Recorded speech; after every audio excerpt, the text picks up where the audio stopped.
Muy buenos días, queridos hermanos. Estamos en el Viernes Santo, María al pie de la cruz. María es la alejada, porque es misteriosa la presencia de María en este momento. Desde el punto de vista humano y sentimental, era cruel haberla conducido allí, cruel para los dos. La presencia de la Madre en la cruz era fuente de dulzura y dolor. Para Cristo fue consolador sentirse acompañado por ella, ver desde la cruz el primer fruto purísimo de su obra redentora. Pero también fuente de enorme dolor, compartir el dolor de su madre. El que ama, escribe Journet, cuando descubre el eco de su propio sufrimiento en el ser amado, siente desgarrarse nuevas regiones en su corazón. El dolor se multiplicaba así, como la imagen de una galería de espejos. Pero el misterio es otro. Durante toda su vida pública, Jesús había mantenido voluntariamente lejos a su madre de todas sus tareas. Lo había hecho incluso con formas que a nosotros nos suenan un tanto ariscas. Este voluntario alejamiento comenzó en la misma infancia. Después de haberse unido a ella con los lazos de la encarnación, había comenzado enseguida a arrancarse de ella para entregarse únicamente a su Padre de los cielos, aunque esto supusiera dejarla confusa y desolada. ¿Por qué me buscaban?, le dice al perderse en el templo a los 12 años. ¿No sabían que yo debo ocuparme en las cosas de mi Padre? Se diría que le molestaba el ser buscado por María y por José, y la respuesta debió de sonarles tan extraña que el evangelista dice: ellos no entendieron lo que les decía. Más tarde, un día en que Jesús predicaba a las multitudes, alguien le avisa que están allá afuera su madre y sus parientes, y el maestro vuelve a tener una respuesta desconcertante. ¿Quiénes son mi madre y mis hermanos? Y señalando a quienes le escuchan, añade: estos son mi madre y mis hermanos. Todo el que hace la voluntad de mi Padre, ese es mi madre y mi hermano. Que para ser madre de Jesús hay que hacer la voluntad de Dios. María lo sabía ya desde el día de la Anunciación y lo había practicado.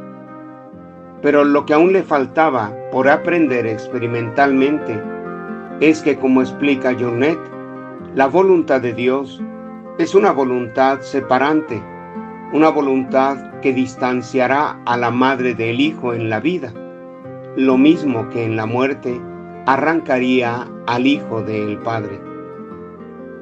Pero eso es asombrosa.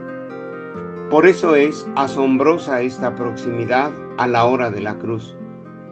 Este Jesús, que ha mantenido lejos, a raya diríamos, a su madre, a las horas del gozo, ¿por qué la quiere próxima ahora, en el tiempo del dolor?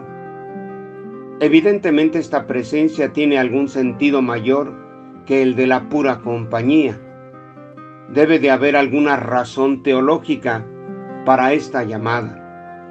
Algún sentido ha de tener esta vertiginosa e inesperada manera de introducir a María en el mismo corazón del drama de la redención del mundo.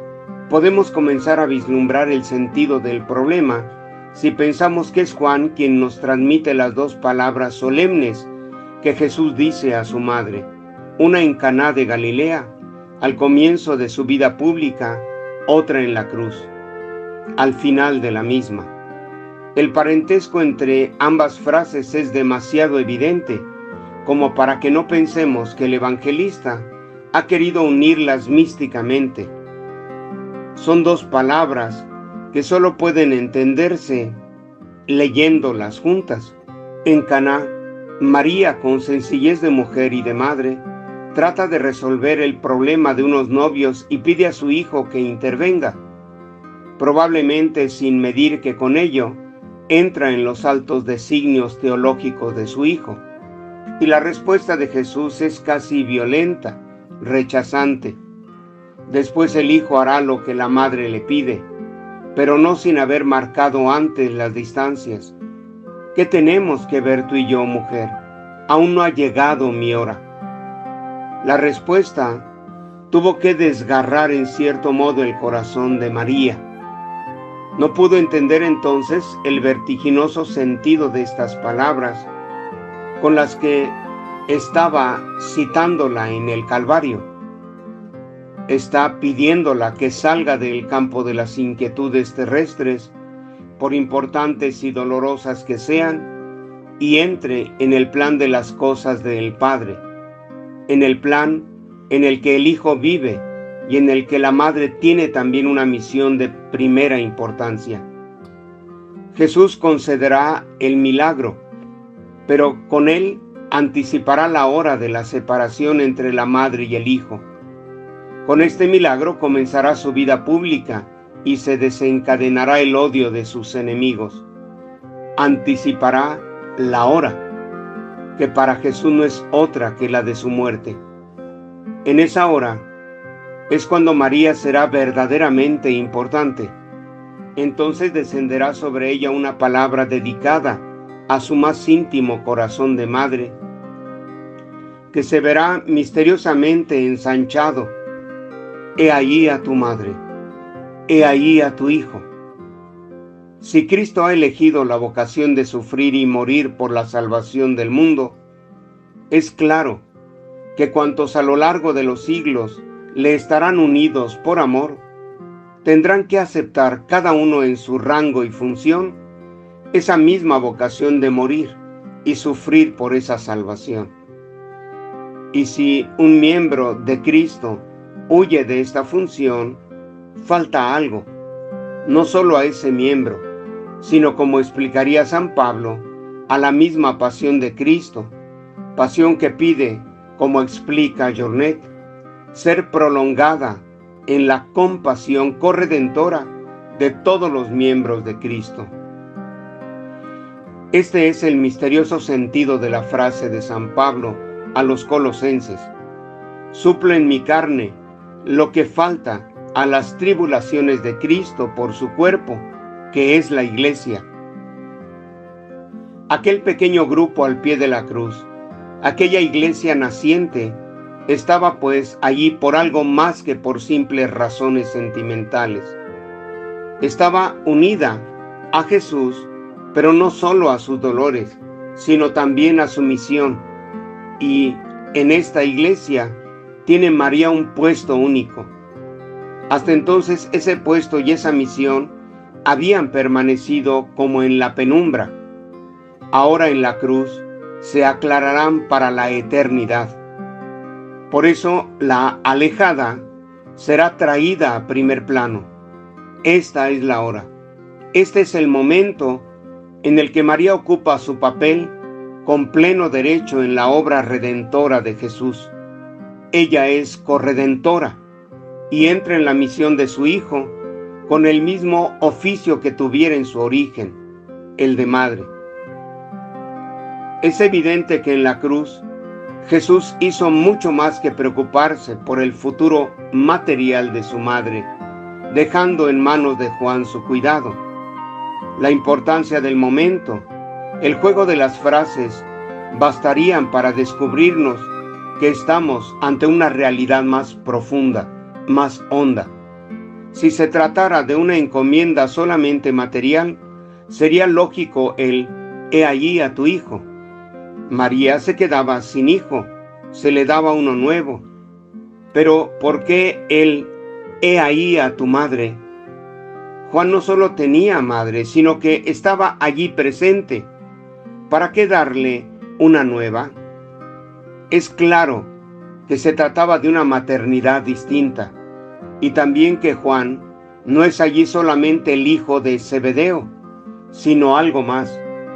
Ya desde la antigüedad los cristianos han visto en Juan a toda la humanidad representada, y más en concreto, a la iglesia naciente. Es a esta iglesia y a esta humanidad a quienes se les da una madre espiritual. Es esta Virgen envejecida por los años y los dolores la que repentinamente vuelve a sentir su seno estallante de fecundidad. Ese es el gran legado que Cristo concede desde la cruz a la humanidad. Esa es la gran tarea que a la hora de la gran verdad se encomienda a María. Es como una segunda anunciación. Hace 30 años, ella lo recuerda bien, un ángel la invitó a entrar por la terrible puerta de la hoguera de Dios. Ahora, no ya un ángel, sino su propio Hijo, le anuncia una tarea más empinada, si cabe, recibir como hijos de su alma a quienes son los asesinos de su primogénito, de su Hijo Jesucristo. Y ella aceptó hace ya 30 años cuando dijo aquel fiat, hágase, que era una total entrega en las manos de la voluntad de Dios. De ahí que el olor a sangre del Calvario comience extrañamente a tener un sabor de recién nacido.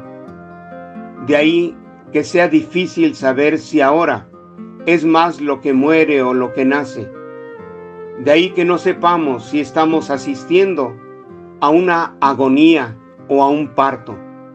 Hay tanto olor a madre y a engendramiento en esta dramática tarde. Ánimo, queridos hermanos, o santos o nada, hasta el cielo no paremos para estar eternamente con Jesús y María. Dulce Madre, no te alejes, tu vista de nosotros no apartes. Ven con nosotros a todas partes y solo nunca nos dejes. Y ya que nos proteges tanto como verdadera Madre, haz que nos bendiga el Padre y el Hijo y el Espíritu Santo. Amén. Y que vivan los sagrados corazones de Jesús y de María.